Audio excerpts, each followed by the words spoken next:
What's up, YouTube? Stack44 coming in with another video. 10 misconceptions men have when getting women. Before I get started, I want to give a shout out to all my new subscribers, all my regular subscribers. And if you're new to my channel, go ahead and hit that subscription button in the corner of your screen. Hit that notification bell as well, and you get all my videos sent straight to your phone or your device as soon as I put one up on YouTube.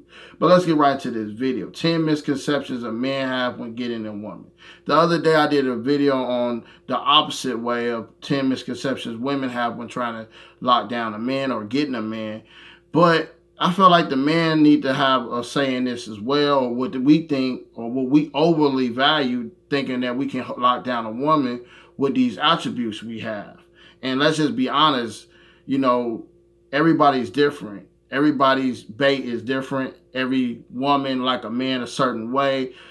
Everything's different. But sometimes we have misconceptions. If we have these things, we get women. Some of it is true, some of it is not true, but sometimes women don't care about these things. So the first thing I want to talk about is leading with your wallet, your money. That's number one. Man, just because you got money, you can lock down women, but the same thing with your money, you know, it can hurt you in the long run because people will come after you only for your money. So never lead with your wallet, because eventually that might be the thing that hunts you in the first place, because you got money, got your shit together.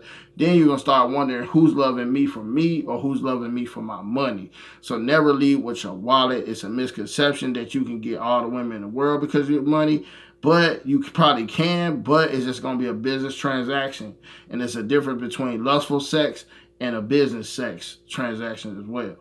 All right, number two, clothes and looks. It kind of go along with the money with the clothes and the looks. You know, unfortunately, if you blessed with the looks or you keep yourself well groomed and put together, that could bring women, but it's a misconception because some women don't care about your looks and your clothes. They care about a guy's character and their personality. So sometimes the looks and clothes is not the end all be all with certain women. Let be honest, is you can get a good closing rate with women with the looks and clothes, but you know you might not find a true woman because she might be a gold digger that loves fashion and looks. So be careful with this one. All right, number three, table service VIP. Let's just be honest. Guys do this shit to stunt. Guys sometimes just do it to get away from the crowd, but most of the times guys do this shit to get women to come to their section to try to close the deal down. And sometimes they spend $500-$600 on a section or even more. It depends what city you in to get attention. This is like being an attention whore as a male, but you're trying to draw women in to fall for the thirst trap of I got money, I got status, come on through with me. But at the end of the day, some of these guys be pissing out $1,500 worth of liquor in the toilet the next day and going home lonely by themselves. So make sure the table service might not be all worth the end all be all. If it's a big celebration, do it anecdotally because you want to do it with you and your guys, but don't do it just to get women. All right, number four, dick size. Now this is either big or small. Just because you small, that's a misconception that she might not like you. Just because you big, it's a misconception that she might love you. It doesn't matter, because sometimes women would not deal with you if you're too big. And then if you're too small, women might be like, well, you got something else. You could work other things as well. She might like you.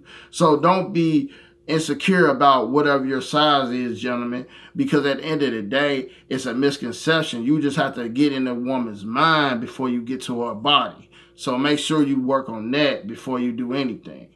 All right, number five, car and house. Let's be honest. A woman want a man with his shit together, but just because you're walking around with a Ferrari don't mean you're going to get some ass from a woman. Or just because you live in a mansion don't mean you're going to get some ass. Unfortunately, you got these NFL guys or NBA guys or rap stars. Some of them be thirsty for booty, and they got all these things, and they still can't get no ass or get a woman that really like them.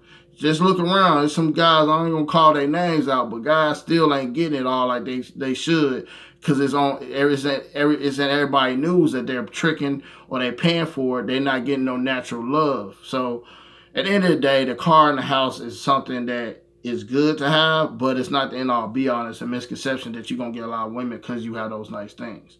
All right, number 6, traveling to a major event like a Super Bowl, All Star, boxing match, something like that.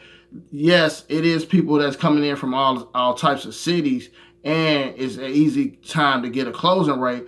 But you should see these guys, because I've been on trips with guys that go to these events just to try to smash, smash, and smash. And when they don't, get back on the plane and they say, I didn't score with nothing, and they look at how much money they spend, they be hurt. So, if you ain't going just for the experience and the fun and maybe the icing on the cake if you get with a woman, cool. But it's a misconception. Just because you paid all that money to go to that event don't mean you're going to get some ass. So, at the end of the day, go for the fun. Don't go for the women. All right, number 7, building muscle. A lot of guys that approach me in the gym and could talk about, hey man, you big, you got that muscle, boom, boom, boom. Do you get choosing signals? Yes. A man with muscles definitely get choosing signals, but it's not the end all be all because you have to open your mouth. She have to like your character, this and that. Woman just ain't not gonna throw herself at you because you became a hunk. It was a movie in the 1980s called Hunk. Dude was a little nerd. Then next thing you know, his body changed into a big dude, but he had to learn how to talk to the women. He got the attention, but he didn't get the closing rate. You know what I'm saying? So at the end of the day, you gotta learn how to have your mouthpiece, know how to relate to people, because relationships are about relating. And a woman ain't gonna want to have no relations with you if you can't relate. So that's a misconception, because if you get a body, it don't mean it's the end all be all. All right, number 8, knowing famous people or having a certain title on a job. Sometimes I feel like people that kind of know some famous people or got some status with some people, they feel like, oh, I'm going to get the girls over here to our section, or I'm the boss. They're going to want to stroke my ego. They want to fuck with me. That's a misconception. A lot of times women that see you like that, the loudest one in the room is the weakest one in the room. So if you sitting here saying my friends is this and I'm this title, I'm this and that, they gonna look at you like, okay, whatever. Just cause you the boss and you may be handsome, this and that could be a turn on, but it ain't gonna be the end all be all. Plus, at the end of the day, don't shit where you eat at. So that's my number 8. Number 9, wearing a wedding ring. Now, I remember I was married a lot of times. People will say, you wear that wedding ring, they be all on you. I'll be honest, the women I came across when I had my wedding ring on was very respectable. They didn't even want to even holler at me. So sometimes it's a misconception. Some guys, it didn't work for me that I picked up extra women, or extra women wanted me because I had a wedding ring on when I was married. But some guys say it worked for them, but I feel like it's a misconception. Because at the end of the day, you shouldn't be bringing it up if you were going to be cheating anyway. But I feel like that's a misconception. That's my number 9. Number 10, when a woman comes over your house don't mean she's going to fuck. That's the last one. A lot of times guys get this all confused. Just because a woman come over your house before she go on a date with you doesn't mean she's going to give up the booty. She might be vetting your ass out, trying to see how you living. Now, I'm not gonna lie, there's been plenty of times women that came to my house and I scored on the first night. But I didn't think it was because she came over. It's because how our connection was and, just what she wanted to do. Because let's just be honest, women are the gatekeepers of sex. Women know that if they want to have sex with you within the first conversation, first interaction, or maybe sometimes the first look. So if you just don't say too much, you won't fuck it up, guys. But that's my 10 misconceptions. Think if you want to put something in the comment section, tell me what you think. I did the woman's misconception the other day. Tell me about that video. If you didn't see that video, go watch it. But like I said before, guys, I want you guys to plan, purpose, program. Is you versus you. It's not you versus nobody else. It's you versus you to get better. Make sure you stack and tack your life. You stacking up your life. And I'll holler at you guys on the next video. Peace.